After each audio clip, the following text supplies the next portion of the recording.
حضرات، گزشتہ جمعے میں نے کچھ اشارہ کیا تھا کہ آج امام مہدی کے بارے میں جو ہمارے ہاں تصورات ہیں ان کے موضوع پر کچھ گفتگو ہوگی۔ یہ اصل میں ایک سلسلے کی کڑی ہے۔ 12 ربیع الاول کو جو تقریر میں نے کی تھی قرآن اکیڈمی میں ختم نبوت اور تکمیل رسالت کے موضوع پر، اس کے ایک ضمیمے کی حیثیت سے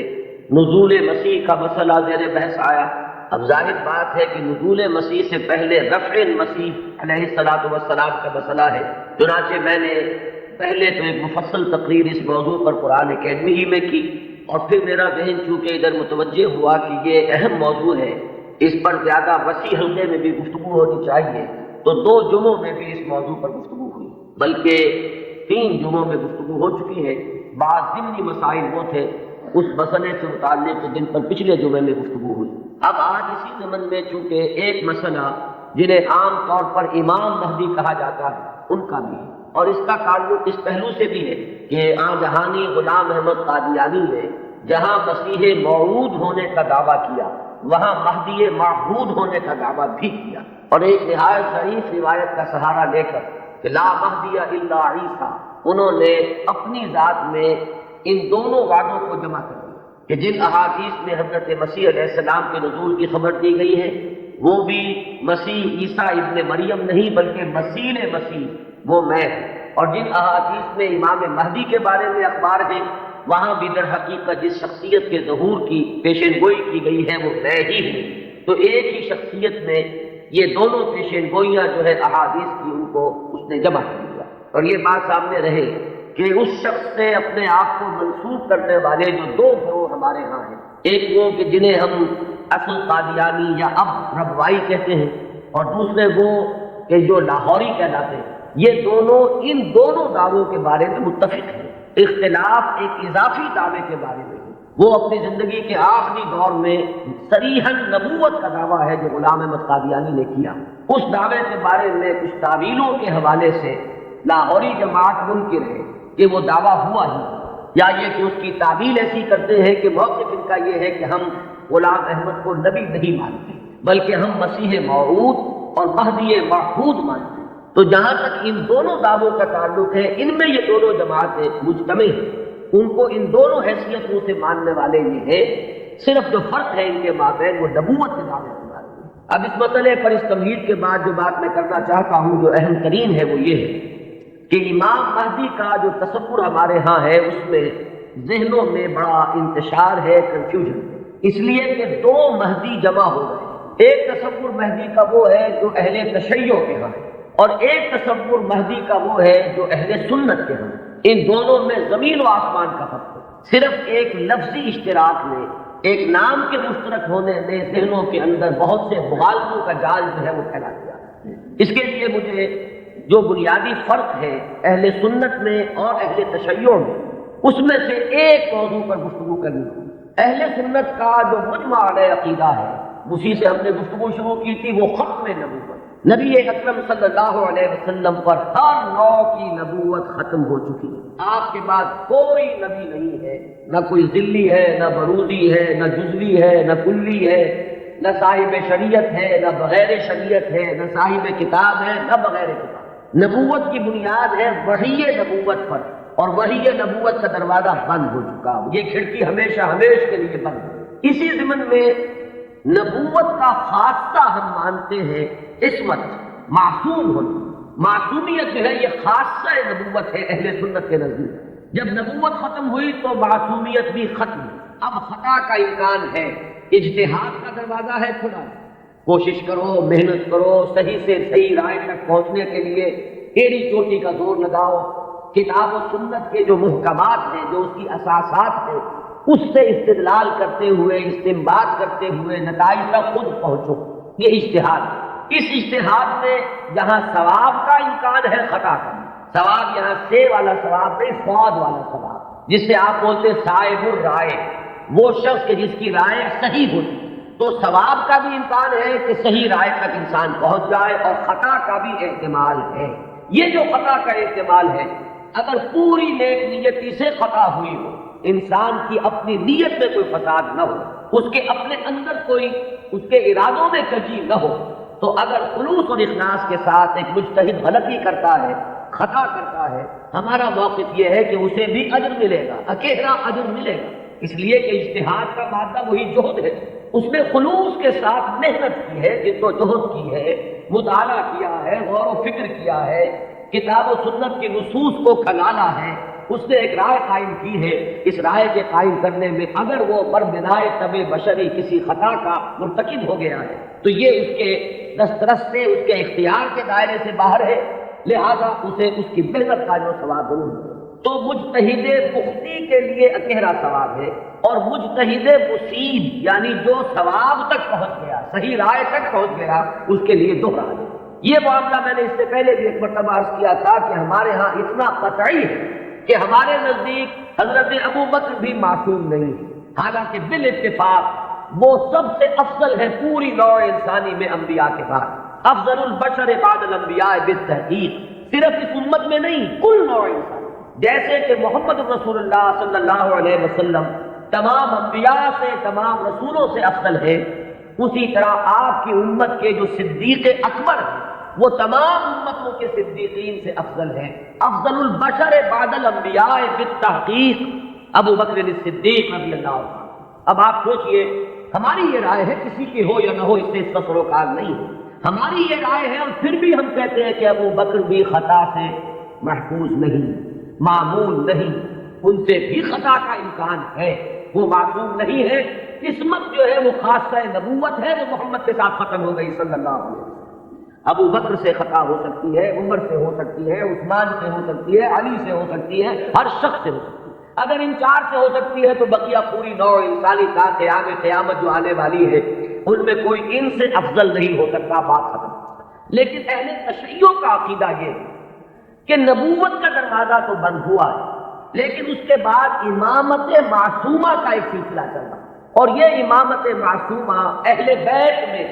نبی اکرم صلی اللہ علیہ وسلم کی جو اولاد حضرت فاطمہ رضی اللہ تعالی عنہ سے چلی ہے، یہ اس میں امامت معصومہ کا ایک سلسلہ ہے کہ نکل رہا ہے۔ تو آپ اچھی طرح جان لیجئے کہ ہمارے نقطۂ نگاہ سے تو وہ بھی ایک جزوی نبوت ہو گئی، جہاں خاصہ عصمت آ گیا، نبوت کا ایک جز آ گیا، تو ہمارے اور اس کے درمیان جو سب سے اہم اختلاف ہے یہ کہ صحابہ میں افضل کون ہے، یہ معاملہ تو کچھ لوگوں کے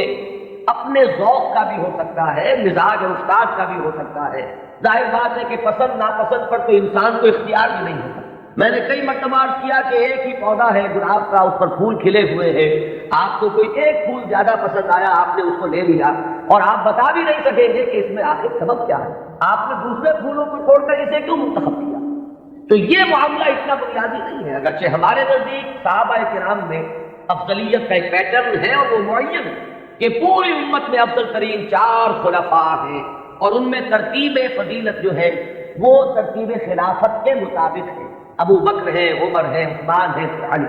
ان کے بعد وہ 6 ہیں عشرہ مبشرہ،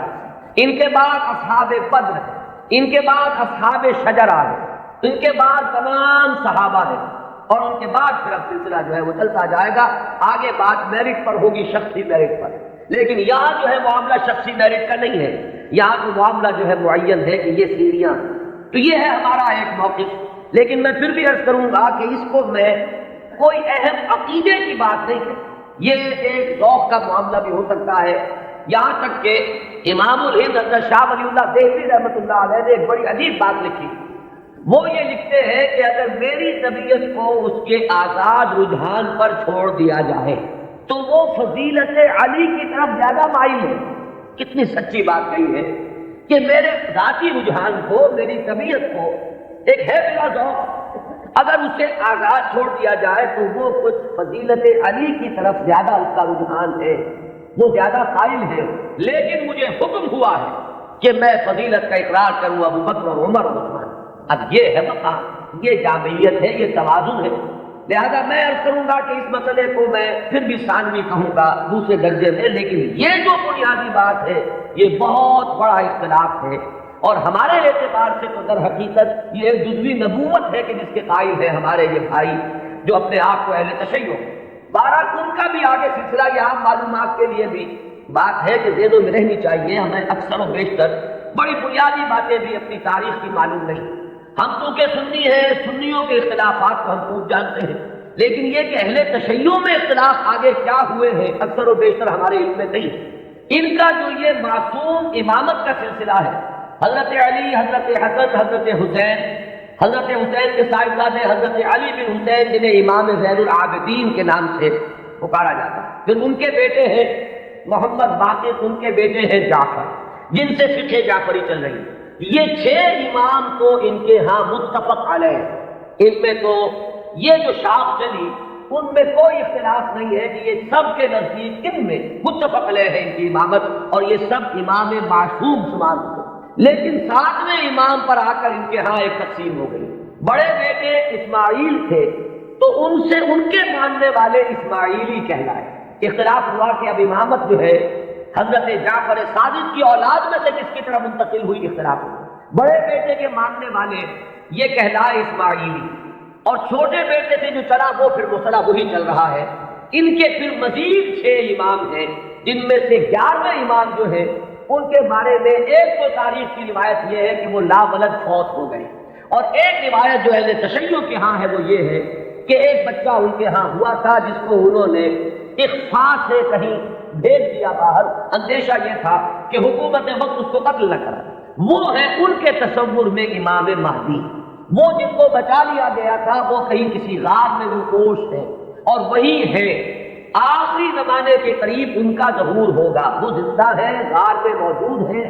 ان کا ظہور ہوگا، وہ امام المہدی ہے، اور ان کے آنے کے بعد پھر یہ مسلک بھی ظاہر بات ہے کہ اسلام ان کے نزدیک تو وہی ہے جسے وہ اسلام کہہ رہے ہیں، یعنی شیعیت جسے ہم کہتے ہیں، اس مسلک کی بھی فتح ہوگی، اور یہی اسلام جو ہے پھر پوری دنیا کے اوپر چھا جائے گا۔ انہیں قائم آل محمد بھی ان کے ہاں کہا جاتا ہے۔ تو یہ ہے تصور امامت کا اور امام مہدی کا شیعہ حضرات۔ کیونکہ درمیان میں نے بات آپ کو بتائی تھی کہ 7ویں امام پر آ کر اختلاف ہوا ہے، تو جو بڑے بیٹے اسماعیل سے جو سلسلہ چلا وہ بھی کچھ عرصے کے بعد 2 حصوں میں تقسیم ہو گیا۔ ان میں سے ایک حصہ ابھی چل رہا ہے کہ وہ امامت نسل بعد نسل چلی آ رہی ہے، وہ تو ہمارے ہاں کے یہ اسماعیلی ہیں۔ یہ اسماعیلی اس وقت تو ان کے امام ہیں، آغا خان تھے، آغا خان کے پوتے اب ان کے امام ہیں، اب کریم آغا خان، یہ ان کے نزدیک امام معصوم ہیں، ان سے کسی خطا کا امکان ہی نہیں۔ سر سلطان محمد خان جو آغا خان تھے ان کے تو یہ الفاظ بھی منقول ہوئے ہیں کہ جب میں شراب پیتا ہوں تو شراب جب میرے ہونٹوں کو مس کرتی ہے تو پاک ہو جاتی ہے۔ یعنی یہ امام معصوم تو وہ شے ہے کہ جس سے کوئی ناپاک چیز چھوئے گی تو پاک ہو جائے، جیسے وہ تصور ہے کہ ایک چیز، ایک پتھر کوئی ایسا بھی ہے کہ جس کو وہ چھو لے وہ سونا بن جاتا ہے۔ تو اسی طریقے سے یہ امامت معصومہ کیا ہے اس کا آپ تصور کیجئے، تو جو ایگزیکٹ لائن ہے امامت کی وہ تو در حقیقت ان کے ہاں کہ وہ امامت معصومہ کا تصور جو ہے بغیر کسی سلسلے کے ٹوٹے ہوئے وہ چلا آ رہا ہے ہمارے ہاں، جن کو ہم آغا خانی کہتے ہیں، اسماعیلی کہتے ہیں، ان کے ہاں۔ ان کے ہاں دوسری شاخ وہ ہی تھی کہ اس میں بھی آگے چل کر امام غائب ہو گیا، وہ دوسرا امام ہے غائب۔ تو ایک امام غائب تو وہ ہے جنہیں امام المہدی کہا جاتا ہے، وہ ہمارے ہاں کے جو عام شیعہ حضرات ہیں جنہیں اثنا عشری شیعہ کہتے ہیں، یعنی 12 اماموں کے ماننے والے۔ ایک وہ جو شاخ اوپر والی ہے اس کو شش امامیہ کہتے ہیں، یعنی 6 اماموں تک تو متحد آئے، اس کے بعد 6 کے بعد 7ویں امام پر ایک شاخ نکل گئی، تو وہ شش امامیہ کہلاتے ہیں ان کے نزدیک، اور خود کو یہ کہتے ہیں اثنا عشری۔ لہذا کسی بھی شیعہ دوست سے اگر بات ہو آپ شیعہ کہیں گے تو وہ کچھ برا مانے گا، چپ رہے، آپ سے احتجاج نہ کرے تو بات اور ہوگی۔ لیکن یہ کہ اگر آپ ان سے مہذب انداز میں سوال کرنا چاہیں تو آپ کا سوال یہ ہونا چاہیے کہ کیا آپ اثنا عشری ہے؟ یہ لفظ وہ ہے جو خود اپنے لیے اختیار کرتے ہیں۔ لہذا وہ 12 اماموں والا سلسلہ کے 6 متفق علیہ، 5 بعد میں، اور جو 12ویں امام ہیں ان کے وہ عہد طفولیت ہی میں کہیں ان کو بھیج دیا گیا کہیں حفاظت کے ساتھ، اور وہ کسی غار میں ابھی ہے اور وہ وہیں سے ظہور کریں گے۔ لہذا یہ جو اصل شیعیت ہے ان کا امام غائب ہے، اور یہ اس کے انتظار میں ہے کہ وہ آئیں۔ ایک حالت منتظرہ جو ہے اس شیعیت پر یہ چلی آ رہی ہے۔ اس میں یہ بھی بتا دوں، یہ بھی دلچسپی کی بات ہے کہ حال ہی میں ایک بہت بڑا انقلابی قدم اٹھایا ہے خمینی نے یہ فلسفہ پیش کیا اور اس کو قبول حاصل ہو گیا ایران میں کہ یہ جو ہم امام منتظر کے انتظار میں رہیں گے اور کچھ نہیں کریں گے تو یہ تو بہت غلط معاملہ ہے کہ آنے والا ہی آئے گا تو کچھ ہوگا، ہم تو کچھ کر نہیں سکتے۔ اس نے تو ہمارے اوپر تعطل طاری کر دیا ہے. ہم لوگ جو ہے بالکل ظالموں کے لیے اور غلط کار لوگوں کے لیے نرم چارہ بن گئے ہیں، جیسے چاہے وہ کرے، ہم تو ہاتھ نہیں پکڑ سکتے. اس لیے تو ہم تو منتظر ہیں کہ کوئی آنے والا آئے گا تو صورت بدلے گی. تو انہوں نے فلسفہ پیش کیا کہ جب تک وہ امام غائب ظاہر نہیں ہوتے، نائب امام کی حیثیت سے کوئی شخص وہ تمام اختیارات ہاتھ میں لے سکتا ہے جو اصل میں امام ہے. لہذا امام خمینی جو ہے اس وقت نائب امام ہے. وہ امام جو غائب ہے ان کے نائب کی حیثیت سے وہ سارے اختیارات اور حقوق جو امام کے ہیں وہ اب امام خمینی کے پاس ہیں. اور اپنے کانسٹیٹیوشن میں انہوں نے اس کو ایک خاص اصطلاح دی ہے، یہ ہے ولایت فقیہ، کہ یہ وہ شخصیت ہے کہ جو بھی حکومت کا ڈھانچہ نیچے بنے گا، کوئی صدر منتخب ہو، کوئی وزیر اعظم منتخب ہو، پارلیمنٹ ہو، یہ سارا ڈھانچہ چلتا رہے گا، لیکن اوپر تلوار لٹکی رہے گی ولایت فقیہ کی، کہ جس کو جس وقت چاہے وہ برطرف کرے. یہی وجہ ہے کہ وہ ابو الحسن بنی صدر جو ہے وہ پیرس میں بیٹھے ہوئے ہیں، حالانکہ بہت بڑی اکثریت سے اس وقت ہمیں یہی بتایا گیا تھا واللہ عالم کہ بڑی عظیم اکثریت سے وہ صدر منتخب ہوئے تھے. لیکن بہرحال یہ تو نیچے کا ڈھانچہ ہے، اصل میں تو اوپر ولایت فقیہ ہے. اس کا اعتماد حاصل رہے گا تو کوئی شخص رہے گا، ورنہ نہیں. میں یہاں نہ کوئی تنقید کرنا چاہتا ہوں نہ کسی اختلاف کا اظہار، آپ کو بتا رہا ہوں کہ بات سمجھ میں آئے کہ امام مہدی کا اصل کانسیپٹ کیا ہے. یہ لفظ زیادہ جو ہے معروف جو در حقیقت اس شیعہ نظریے کے تحت ہے. ابھی میں آپ کو بتاؤں گا کہ ہمارے ہاں تو جو روایات کسی قدر پائے کی ہے، کوئی ان کی حیثیت ہے، وہاں مہدی کا لفظ ہے ہی نہیں، کہیں بھی نہیں. اس اعتبار سے معاملہ بڑا مختلف ہے. کچھ خبریں ہیں ہمارے ہاں وہ میں بھی عرض کروں گا، لیکن امام مہدی کی اصل شخصیت، ان کے بارے میں سارے تصورات، ان کا وہ مقام اور مرتبہ، یہ ساری چیزیں جو ہمارے ہاں عام ہیں، یہ در حقیقت ہماری نہیں بلکہ اہل تشیع، وہ ہے تصور شیعہ حضرات کا جو ہمارے ہاں عام ہو گیا. اب آئیے جو ہمارا مسئلہ ہے، اہل سنت کے ہاں بھی یہ خبریں موجود ہیں، بلکہ میں اس کو شروع کروں گا ختم نبوت کے بعد.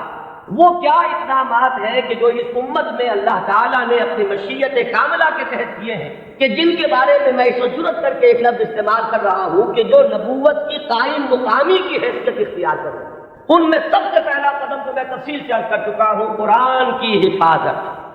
اللہ تعالیٰ نے ذمہ لیا، اِنَّا نَحْنُ نَزَّلْنَا الذِّكْرَ وَإِنَّا لَهُ لَحَافِظُونَ، ہم نے ہی اس ذکر کو نازل کیا ہے اور ہم ہی اس کے محافظ. یہ بات کر چکا ہوں اس سے پہلے اپنی تقریروں میں کہ اس آیہ مبارکہ کا جو پہلا حصہ ہے وہ تو ایپلیکیبل ہے تورات پر بھی، انجیل پر بھی، زبور پر بھی، صحیفہ ابراہیم پر بھی. قرآن مجید میں تو گواہی ہے کہ حضرت ابراہیم کو بھی ایک کتاب ملی تھی، إِنَّ هَذَا لَفِي الصُّحُفِ الْأُولَىٰ صُحُفِ إِبْرَاهِيمَ وَمُوسَىٰ. لیکن یہ کہ یہ پہلا حصہ تو سب پر اپلیکیبل، ان کی عصبیت کہہ لیں، تعصب کہہ لیں، وہ پختہ ہو چکا. لیکن یہ کہ ہر جگہ کچھ لوگ ہوتے ہیں کہ اگر انہیں متوجہ کیا جائے تو کسی حقیقت پر غور کرنے کے لیے تیار ہو جائے.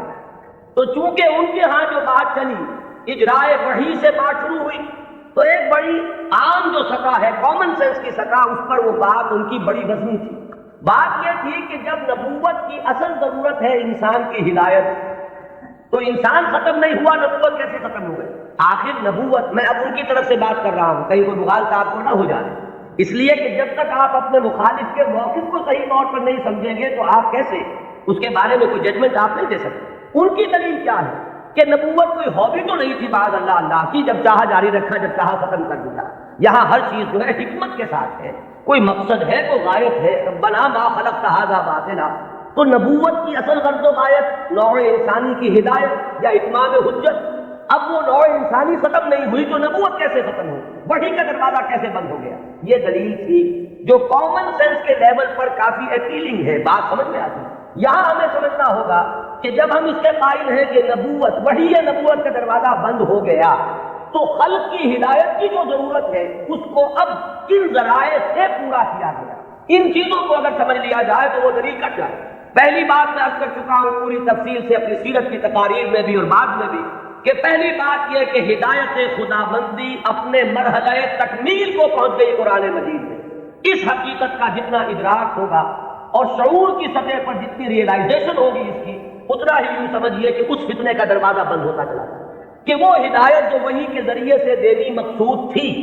وہ اپنے کلائمیکس کو، نقطۂ عروج کو، اپنے نقطۂ کمال کو پہنچ چکی قرآن مجید. اور دوسری بات یہ کہ اس ہدایت خداوندی کا وہ جو اب مخزن ہے، علامہ اقبال کے الفاظ میں نوع انسان را قیام آخرین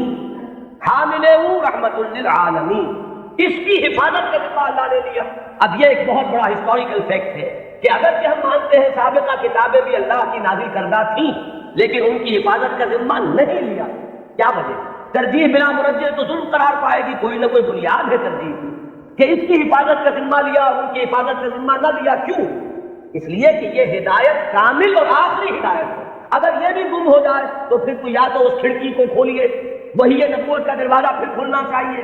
ورنہ یہ ہے کہ اگر یہ محفوظ ہے تو پھر کوئی منطقی ضرورت اور عقلی ضرورت اس کھڑکی کے کھولنے کی نہیں۔ تو پہلا انتظام جو اللہ نے کیا ختم نبوت کے بعد، جو ایک خلا پیدا ہوا ہدایت انسانی کے سلسلے میں، اس کے لیے پہلا انتظام قرآن مجید کی حفاظت۔ اب یہ کتاب محفوظ ہے تا قیام قیامت، اس کے معنی میں لوگ گھبلا کر لیں، اس کے ترجموں میں تحریف ہو جائے، الحاد ہو جائے، ادھر موڑ لے ادھر تروڑ لے، خود بدلتے نہیں قرآن کو بدل دیتے ہیں، ہوئے کس درجہ فقیہان حرم بے توفیق، لیکن یہ ترجموں میں ہو سکتا ہے، تفسیروں میں ہو سکتا ہے، متن میں ممکن نہیں ہے۔ وہ ٹیکسٹ جو ہے ہمیشہ ہمیشہ کے لیے محفوظ ہے۔ پہلا انتظام۔ دوسرا انتظام جو ایک ضمانت دی ہے اللہ تعالیٰ نے اور جس کی خبر دی ہمیں محمد رسول اللہ صلی اللہ علیہ وسلم، ضامن تو اللہ ہے لیکن اس کی خبر دینے والے اللہ کے رسول ہیں۔ آپ نے فرمایا، یہ دو اعتبارات سے احادیث آتی ہیں، متفق علیہ روایت ہے، لا یزال من امتی امت قائمۃ بامر اللہ لا یضرهم من خذلہ ولا من خالفہ۔ میری امت میں ہمیشہ ایک گروہ ایسا موجود رہے گا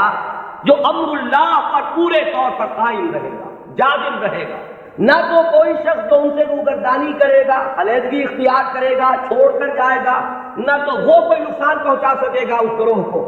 اور نہ کوئی جو کھلم کھلا مخالف ہے وہ انہیں کوئی قتل پہنچا سکے گا، اور یہ معاملہ اسی طرح رہے گا یہاں تک کہ قیامت۔ یہ دوسری ضمانت ہے کہ اس امت میں ایک گروہ ہمیشہ حق پر قائم رہے گا، اس لیے کہ ہدایت کا صرف نظری اعتبار سے کتاب میں محفوظ رکھنا کافی نہیں ہے۔ اگر یہ بات ہوتی تو پھر انبیاء کے آنے کی ضرورت نہیں تھی، اللہ تعالیٰ کسی اپنے غیبی طریقے سے کتابیں نازل کر دیتا۔ کتاب کے ساتھ کوئی شخصیت جو ہے موجود رہنی چاہیے، کوئی گروہ انسانی موجود رہنا چاہیے جو اس کتاب پر قائم ہو، جو اس کتاب کا عملی نمونہ پیش کر سکے۔ لہذا دوسری ضمانت یہ دی گئی، اور اس کی مختلف روایات اور بھی آتی ہیں،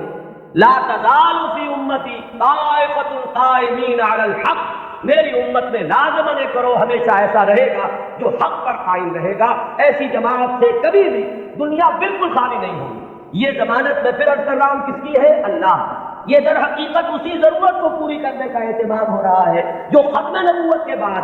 جو بھی خلا پیدا ہوا ہدایت انسانی کے اعتبار سے، اس کا جو پر کیا جانا ہے وہ ان چیزوں سے۔ یہی بات آپ کو ملے گی منفی اسلوب میں بھی، یہ جو مثبت ہے۔ منفی طور پر حضور نے فرمایا کہ میری امت کبھی گمراہی پر جمع نہیں ہوگی، لا تجمع امتی علی الضلالہ۔ اگر تو کبھی ایسا ہو جائے پوری امت محمد صلی اللہ علیہ وسلم گمراہی پر جمع ہو جائے تو نفی ہو جائے گی اس قول کی کہ میری امت میں ہمیشہ ایک گروہ حق پر قائم رہے گا، قائمین علی الحق۔ تو بات ایک ہی ہے، ایک اس کا مثبت انداز ہے اور ایک اس کا منفی پہلو ہے کہ لا تجمع امتی علی الضلالہ، میری امت کبھی بھی گمراہی پر جمع نہیں۔ اسی ضمن میں ایک تیسری جو ضمانت دی ہے وہ ضمانت وہ ہے جسے ہم مجددین امت کے نام سے جانتے ہیں۔ ایک سلسلہ مجددین ہے جس کی خبر دی گئی ہے کہ ان اللہ یبعث فی هذه الامہ علی راس کل 100 عام من یجدد لها دینها۔ اللہ تعالیٰ نے خاص اہتمام فرمایا ہے کہ اس دین پر اگر کچھ اور بیرونی اثرات آتے چلے گئے، کچھ پردے پڑتے چلے گئے، کچھ گردہ ادھر ادھر سے آ کے جمع ہو گیا، کچھ بدعات کا تمار آ گیا، کوئی غلط نظریات جو ہے انہوں نے آ کر تسلط حاصل کر لیا، تو ہر 100 سال کے بعد ہر صدی کے سرے پر اللہ تعالیٰ ایک ایسی شخصیت کو اٹھائے گا کہ جو اس پورے دین کو اثر نو بالکل خالص شکل میں پیش کر دے گا، سارا ادھر ادھر کا گند جو آیا تھا اس کو دھو دے گا، سارے جو اضافے ہوئے تھے اس سے اس کو پاک کر دے گا، جو بھی عجمی یا جو غیر اسلامی تصورات آئے ہوئے ہوں گے انہیں دھو دے گا، جو رسوم کے اندر اور مراسم کے اندر جتنے بھی نئی نئی بدعات جاری کی گئی ہوگی ان سے بھی بالکل نکھار کر جو اصل ہے چہرہ اس دین حق کا، دین محمدی علیہ صاحب الصلاۃ والسلام کا، اسے نکھار کر اصل صورت اس کی پھر واضح کر۔ یہ ہے جنہیں ہم مجددین امت کہتے ہیں۔ اور یہ جان لیجیے کہ اس کا عدد ہے جن لوگوں کو ہم نے قرار دیا ہے کہ وہ اس امت کے مجددین ہیں، ہمارے ہاں نہ مجدد معصوم ہے۔ اب اختلاف رکھیے، یہاں پر فرق ذہن میں رکھیے۔ میں نے تو آپ کو بتایا کہ مجدد کہاں ہے، حضرت ابوبکر سے بڑھ کر تو کوئی افضل نہیں، لیکن وہ بھی معصوم نہیں ہے۔ وہ سلسلہ امامت کا کانسیپٹ بالکل جدا ہے، اس کی بنیاد جدا، اس کا تصور جدا، اس کے ساتھ جتنے بھی معاملات جو ہے متعلق ہے وہ سب بالکل مختلف ہیں۔ اور یہ جو سلسلہ مجددین امت ہے یہ کانسیپٹ کے اعتبار سے بنیادی طور پر مختلف ہے۔ کوئی ہمارا ہندوانہ پس منظر ہے جو اثر انداز ہو رہا ہے، کوئی مغربی تہذیب نے آ کر کوئی اپنا وعدہ بن دیا ہے، ان سب کو ہٹا کر وہ دین کی اور شرع مبین کی جو اصل اور صاف صورت ہے اس کو سرے نو اجاگر کر دو۔ یہ ہے کار تجدید۔ ہم نے کوشش کی ہے اور اس میں اختلاف ہو سکتا ہے کہ ایک گروہ جو ہے وہ کسی کو مجدد سمجھ رہا ہو، ایک گروہ کسی اور کو مجدد سمجھ رہا ہو۔ جیسے جیسے زمانہ آگے چلتا ہے ماضی کے بارے میں تو رائے کچھ نہ کچھ ایک جیسی ہوتی چلی جاتی ہے، لیکن یہ کہ ہم اصل لوگوں میں ہمیشہ اختلاف رہے گا۔ گروہ رہیں گے وہ سمجھیں گے کہ شاید یہ مجدد ہے، ان کی خدمات ایسی ہیں کہ دین کی اصل شکل کو انہوں نے واضح کیا ہے، اور اوہام اور رسومات کا جو اس کے اوپر تومار آ گیا تھا اس سے انہوں نے پاک کیا ہے۔ تو کوئی کسی کو مجدد مان لے، کوئی کسی کو مجدد مان لے، یہ کوئی عقیدے کا مسئلہ نہیں، کسی کے مجدد ماننے سے کوئی فرق واقع نہیں ہوتا۔ چنانچہ اس صدی میں 14ویں صدی میں یہ معاملہ دیکھیے کہ اگرچہ امت تو ہے، کہاں آپ چلے جائیے انڈونیشیا اور ملائیشیا سے موریتانیہ تک، میں نے کئی مرتبہ عرض کیا یہ تو سالڈ علاقہ ہے نا امت مسلمہ کا۔ کہیں ٹھیک ہے وہ اس طرح سے آزاد اور خود مختار نہیں ہے جیسے ہندوستان میں ہے، لیکن امت محمد تو موجود ہے، اور جو ان آفیشل ایسٹیمیٹس ہے اس کے اعتبار سے اس وقت بھارت میں 15 کروڑ مسلمان ہیں۔ 12 کروڑ سے کم تو کسی نے نہیں مانا، جو بڑے بڑے سنجیدہ لوگ ہیں، جو کسی طرح کے مبالغے اور کسی قسم کی سیاسی کوئی مبالغے کے اندر آنے والے نہیں ہیں، انہوں نے بھی کہا کہ 12 کروڑ سے تو کوئی سوال ہی نہیں ہے کہ مسلمان کم ہو، البتہ یہ کہ لوگوں کا اندازہ 15 کروڑ ہے۔ تو امت وہاں سے وہاں تک پھیلی ہوئی ہے۔ اب ان میں کتنے مجددین پیدا ہوئے ہوں گے، کتنے خادمین دین پیدا ہوئے ہوں گے، کتنے لوگوں نے محنتیں کی ہوگی۔ ایک ہی وقت میں وہاں حسن بننا ہے مصر میں، یہاں مولانا مودودی بھی ہے، یہاں مولانا الیاس صاحب بھی ہے، یہاں مولانا اشرف علی تھانوی بھی ہے، یہاں مولانا رشید احمد گنگوہی بھی ہے، اور بھی بہت سے لوگ ہیں جن کے بارے میں کسی کو کسی کے بارے میں، کسی کو کسی کے بارے میں خیال ہو سکتا ہے۔ یہ تو در حقیقت فیصلہ ہوا کرتا ہے 2-3 صدیوں کے بعد، پھر جا کر زیادہ انسان آبجیکٹولی اندازہ کر سکتا ہے کہ کس کی کیا کنٹریبیوشن ہے۔ وہ وقتی قسم کے جو تصورات ہوتے ہیں، کچھ عصبیتیں ہوتی ہیں، کچھ تعصبات ہوتے ہیں، کچھ گروہی قسم کے اثرات جگہوں پر ہوتے ہیں، تو وقتی طور پر تو فیصلہ کرنا بہت مشکل ہوتا ہے، یہ بعد میں آتا ہے۔ یہی وجہ ہے کہ ابتدائی مجددین کے بارے میں تو ہمارے یہاں تقریباً کنسنسس ہے، اتفاق رائے ہے کہ فلاں مجدد فلاں مجدد فلاں مجدد فلاں مجدد۔ آگے چل کر کوئی اختلاف ہوتا ہے۔ ہمارے ہاں جو بریلوی بھائی ہمارے ہیں وہ مولانا احمد رضا خان بریلوی کو اس دور کا مجدد کہتے ہیں۔ دیوبندی حضرات میں بھی میں نے 2 گروہ پائے ہیں، ایک وہ جو مولانا رشید احمد گنگوہی کو اس صدی کا مجدد سمجھتے ہیں، اور ایک جو مولانا اشرف علی تھانوی کو اس صدی کا مجدد سمجھتے ہیں۔ اور مولانا اشرف علی تھانوی صاحب کے معتقدین کا عالم تو یہ ہے کہ مولانا عبد الباری ندوی جیسا شخص، بڑی اونچی علمی شخصیت ہے ہندوستان کی، انہوں نے جو کتاب لکھی ہے ان کی سوانح پر، اس کا نام ہے جامع المجددین۔ صرف مجدد نہیں، تمام مجددین کے اوصاف ان میں جمع ہو گئے۔ بہرحال یہ محبت اور عقیدت، کسی سے تعلق خاطر، یہ اس کے اثرات ہیں کہ جو فوری طور پر ہوتے ہیں۔ اسی طریقے سے چاہے مودودی صاحب نے ہرگز اس کا دعویٰ نہیں کیا، میں خود گواہ ہوں اس کا، میں ان کے ساتھ رہا ہوں، لیکن ہو سکتا ہے اور میں سمجھتا ہوں کہ بہت سے ان کے ماننے والوں کے ذہن میں ہے یہ بات کہ اس صدی کے اصل مجدد وہ تھے۔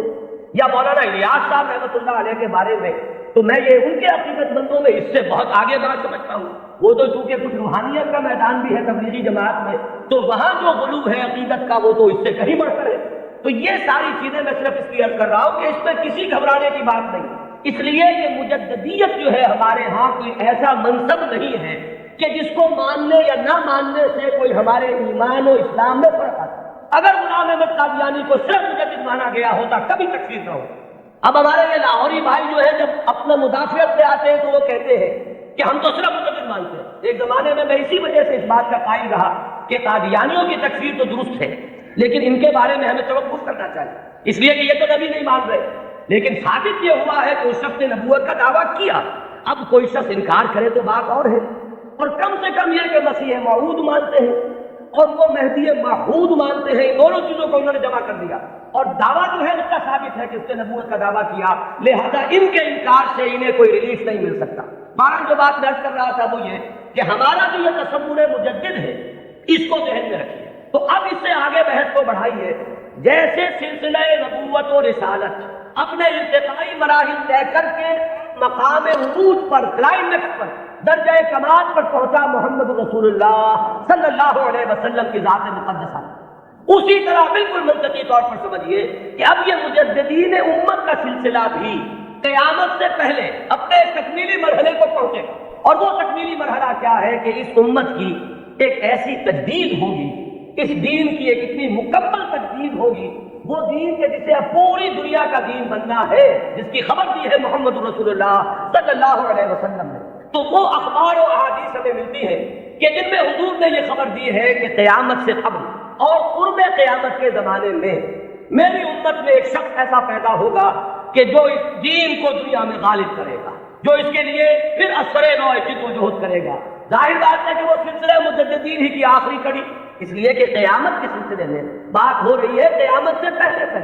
ایک ایسی عظیم شخصیت جو ہے مسلمانوں میں پیدا ہوگی، وہ سلسلہ مجددین امت کا یوں سمجھیے کہ مقام عروج ہے، وہ اس کا کلائمیکس ہوگا، وہ اس کا تکمیلی درجہ ہوگا۔ اس ضمن میں جو احادیث آتی ہیں ان کو ہم دو بڑے بڑے گروہوں میں تقسیم کر سکتے ہیں۔ پہلی بات تو یہ جانیے کہ کوئی حدیث اس بارے میں سند کے اعتبار سے اتنی قوی نہیں ہے کہ امام بخاری رحمۃ اللہ علیہ نے جو اپنا معیار بنایا تھا قبول روایت کا اس پر پوری اتر جائے۔ سب سے بڑا معیار امام بخاری کا، یہی وجہ ہے کہ یہ کہا گیا ہے کہ اصح الکتب بعد کتاب اللہ صحیح البخاری۔ حدیثوں کی چاند پھٹک، کس روایت کو قبول کریں گے کس کو نہیں کریں گے، ہر محدث نے اپنے کچھ شرائط بنا لی، ایک پیمانہ بنا لیا۔ یوں سمجھیے جیسے یہ بدری جہاں کرشر لگے ہوتے ہیں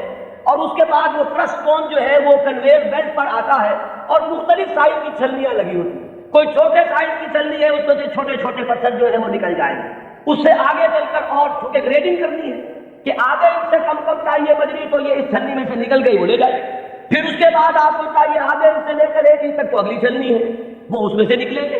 اس سے آگے اور بڑھتا چلا جائے گا، گریڈنگ ہو جائے گی اس میں۔ تو محدثین نے گریڈنگ قائم کی ہے اپنے معیار میں، اور ٹاپ کا معیار جو ہے سب سے باریک چھلنی جو لگائی ہے وہ ہے در حقیقت امام بخاری رحمۃ اللہ علیہ کی۔ لہذا اس معیار پر جو حدیث آ گئی تو ہم یہ کہتے ہیں کہ اب سند کے اعتبار سے تو کلام نہیں، وہ جو معاملہ ہے تو اس سطح پر کوئی حدیث بھی نہ مہدی کے نام کے ساتھ نہ بغیر نام کے ہمارے ہاں صحیح بخاری میں کوئی روایت موجود نہیں ہے اس ضمن میں۔ یہ تو پہلی بات ہے جسے نوٹ کر لیجیے، یعنی سند کے اعتبار سے ٹاپ کے درجے پر تو کوئی حدیث نہیں۔ اس کے بعد نمبر دو جنہیں ہم صحیحین میں بریکٹ کرتے ہیں، امام بخاری کے ساتھ امام مسلم کی صحیح، یہ بریکٹ ہو کر صحیح ہے، یہ ذرا ایک دائرہ بن گیا۔ امام مسلم کے شرائط بھی تقریباً وہی ہے اگرچہ تھوڑے سے کم، اس پر ایک روایت آئی صرف، اور اس روایت میں کہیں مہدی کا نام نہیں، صرف اتنی خبر ہے کہ آخری زمانے میں قیامت سے قبل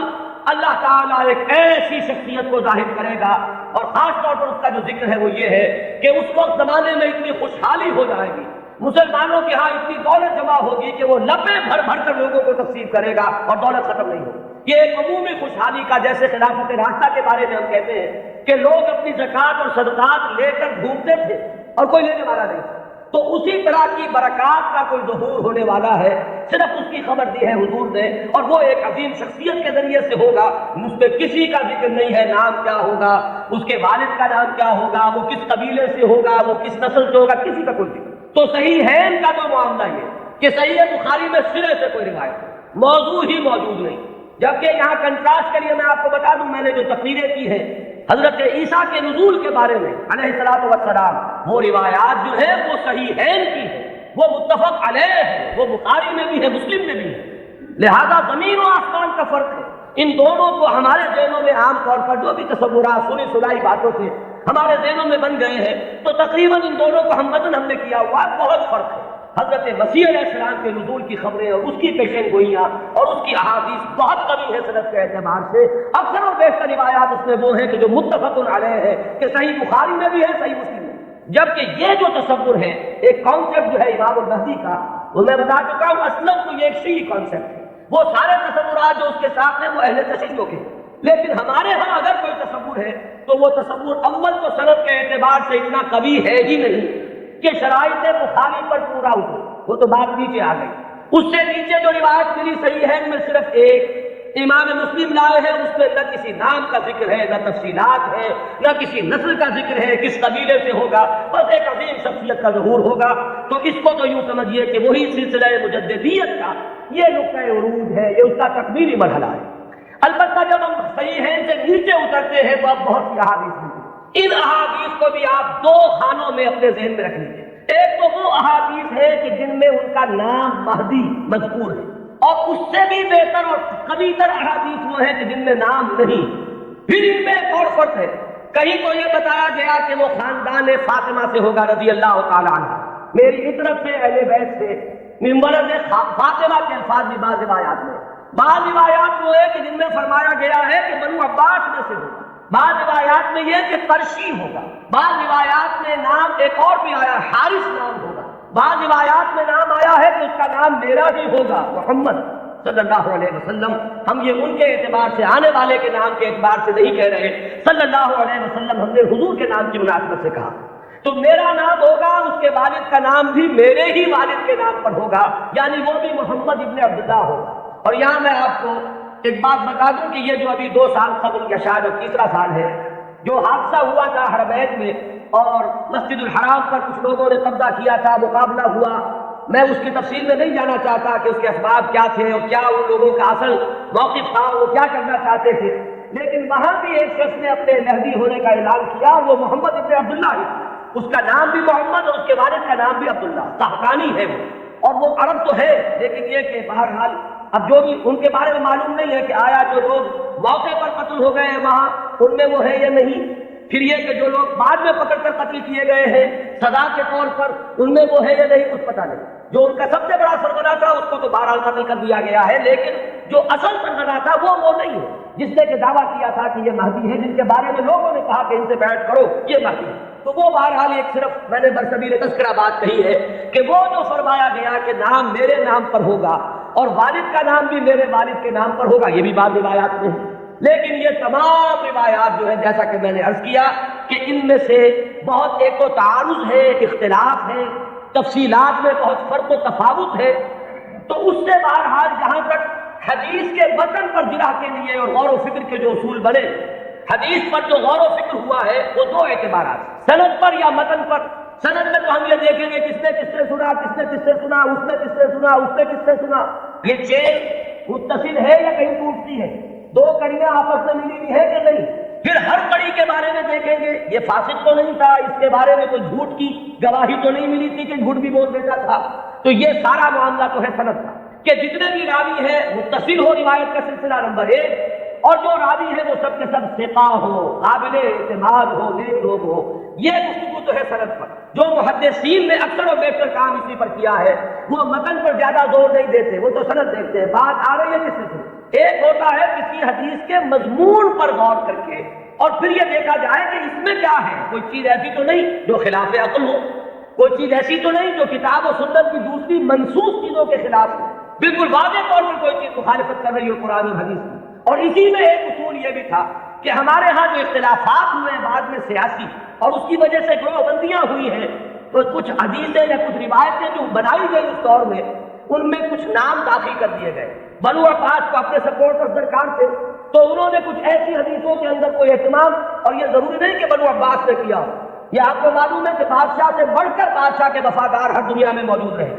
تو ان کے حواریین نے ان کی خوشنودی حاصل کرنے کے لیے کچھ حدیثیں گھڑ دی ہو کہ بنو عباس میں سے ہوگا ایک خلیفہ مہدی، اور اسے تو بڑا انعام پھر ملا ہوگا جس نے آ کر وہ روایت سنائی ہو۔ تو یہ ہوتے ہیں وہ محرکات جو وقتی طور پر اختلافات کی بنیاد پر جو روایتیں گھڑی گئی ہیں ان میں چال پھٹک کرتے ہیں اصولوں پر۔ چنانچہ یہاں تک روایت کے الفاظ ملتے ہیں کہ وہ جو مہدی جب آئے گا تو اس کے جھنڈے کالے رنگ کے ہوں اور وہ خراسان سے آئے گا۔ اب ابو مسلم خراسانی آیا تھا جس نے بنو امیہ کی حکومت کا تختہ الٹا اور بنو عباس کی حکومت قائم کی۔ ظاہر بات ہے کہ یہ روایت خود بول رہی ہے کہ یہ بنو عباس کے خوشامدیوں نے بنو عباس کو خوش کرنے کے لیے یہ کوئی روایت پڑی، اور چونکہ یہ درجہ ثالث درجہ چہارم کی روایات ہیں لہذا ہمیں ان کے متن پر گفتگو کرنے کا حق حاصل ہے۔ صحیح ہے کہ روایات کا معاملہ مختلف ہو جائے گا، سند کے اعتبار سے اتنی پختہ روایات جو ہے تو ہمیں سوچنا پڑے گا، توقع کرنا پڑے گا کہ ہماری عقل ٹھوکر کھا سکتی ہے۔ آخر ہمارا بھی تو، ہماری منصب بھی تو ٹیڑھی ہو سکتی ہے، وہاں ہمیں رکنا ہوگا، لیکن جہاں معاملہ روایت کے اعتبار سے اتنا پختہ نہیں ہے تو ظاہر بات ہے کہ وہاں متن پر گفتگو ہوگی۔ تو اکثر و بیشتر روایات تو اسی نوعیت کی کہ کہیں چونکہ آپ کو معلوم ہوگا کہ ہماری تاریخ کا ایک عجیب واقعہ ہے، بنو امیہ کی حکومت کا تختہ الٹا بنو عباس میں، لیکن بنو عباس نے اس کے لیے جو مسلمانوں کو اپنے گرد جمع کرنے کے لیے نعرہ بلند کیا وہ تو تھا خاندان بنی ہاشم اور بنی فاطمہ آل رسول، ان کا نعرہ لگایا، اور جب انہیں حکومت مل گئی تو سب سے بڑھ کر تشدد جنہوں نے کیا ہے آل فاطمہ پر وہ یہی بنی عباس تھے۔ سیاست کے یہ کرشمے دیکھنے میں آتے ہیں، میری گناہگار آنکھوں نے بھی یہ کرشمہ دیکھا ہے، میں آپ کو سنا دوں۔ سعودی عرب کا اختلاف جب ہوا تھا مصر سے تو اس کا نقشہ میری نگاہوں کے سامنے سن 62 میں پہلی مرتبہ میں نے حج کیا، اور اسی سن میں یہ رابطہ عالم اسلامی کی تاسیس ہوئی۔ مولانا مودودی بھی گئے تھے اس میں شرکت کے لیے، مولانا داؤد غزنوی بھی گئے، میں تو گیا تھا والدین کے ہمراہ حج کے لیے۔ وہاں مولانا داؤد غزنوی نے یہ کہا کہ تم میرے سیکریٹری بن جاؤ، کیونکہ ہر مندوب جو آیا اس کے ساتھ تو سیکریٹری بھی ہے، تو مجھے اور کیا چاہیے تھا، اللہ کیا چاہے دو آنکھیں کہ میں اس پورے اجلاس کو ان کے سیکریٹری کی حیثیت سے اٹینڈ کر سکوں، تو میں نے وہ پورا نقشہ دیکھا۔ اس وقت صورت کیا تھی، اللہ تعالیٰ مغفرت فرمائے، شاہ سعود جو بڑے بھائی تھے شاہ فیصل کے بھی اور جو شاہ خالد ہیں ان کے،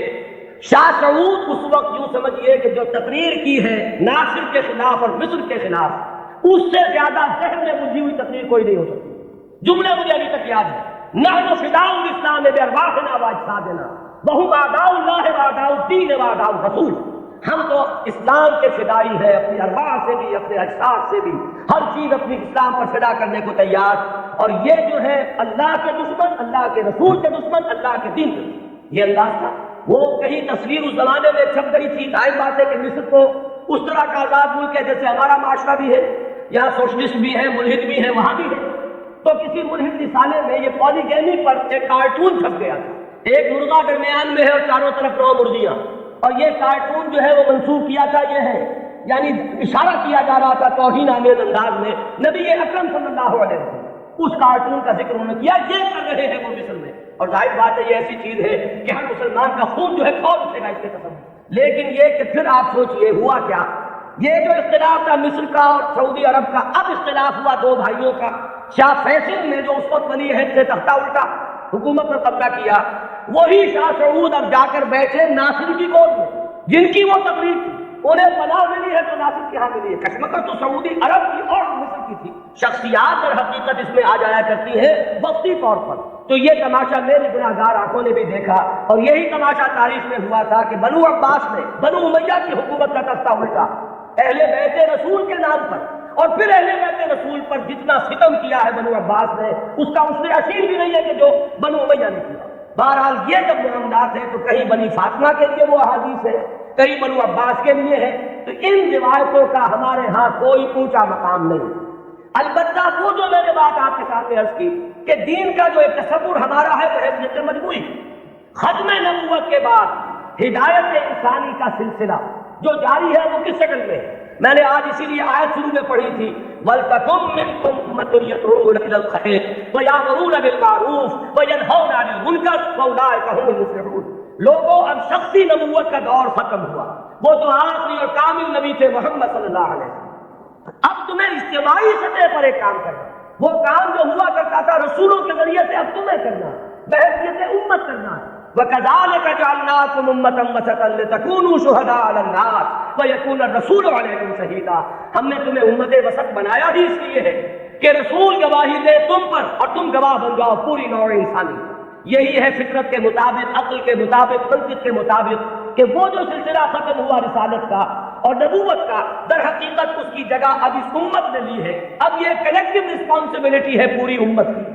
اور امت بحیثیت مجموعی کنتم خیر امت اخرجت للناس تأمرون بالمعروف وتنہون عن المنکر وتؤمنون باللہ۔ اور اگر پوری امت سو جائے، پوری امت کو اپنی ذمہ داری کا احساس نہ رہے، پوری امت جو ہے کہیں گم ہو جائے،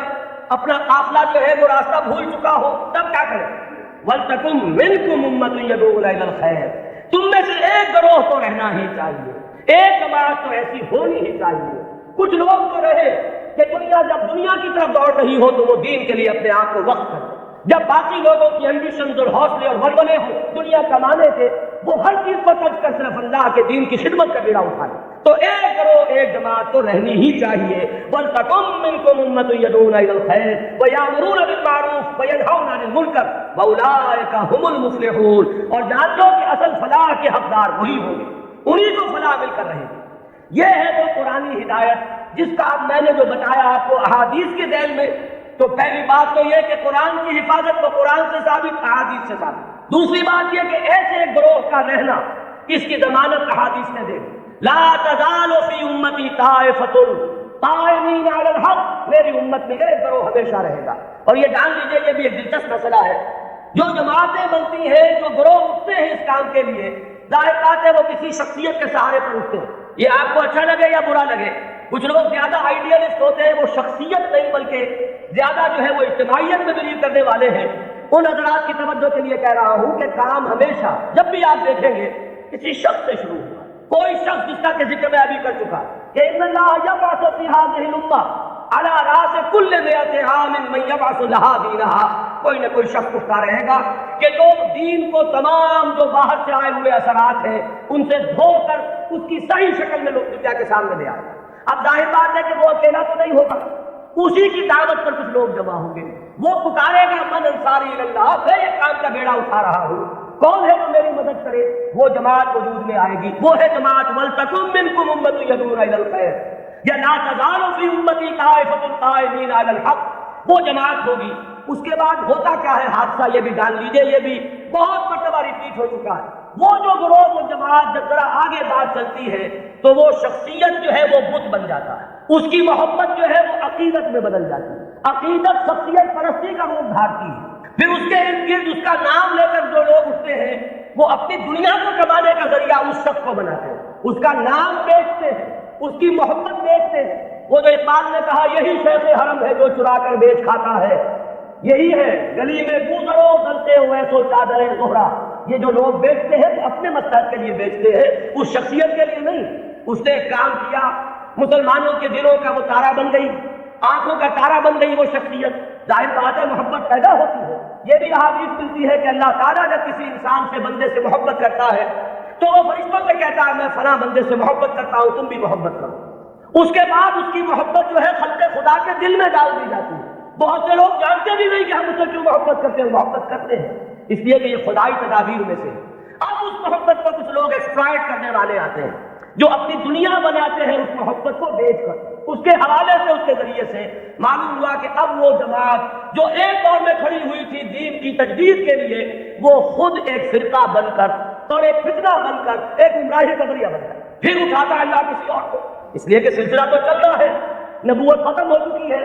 دین کی ہدایت کے اس پورے سلسلے کو تو برقرار رکھنا ہے تا قیامت. پھر اللہ کا کوئی بندہ اٹھتا ہے، پھر وہ نعرہ لگاتا ہے، پھر کچھ لوگ جمع ہوتے ہیں، کچھ عرصے تک وہ جماعت رہتے ہیں، پھر وہ جماعت بھی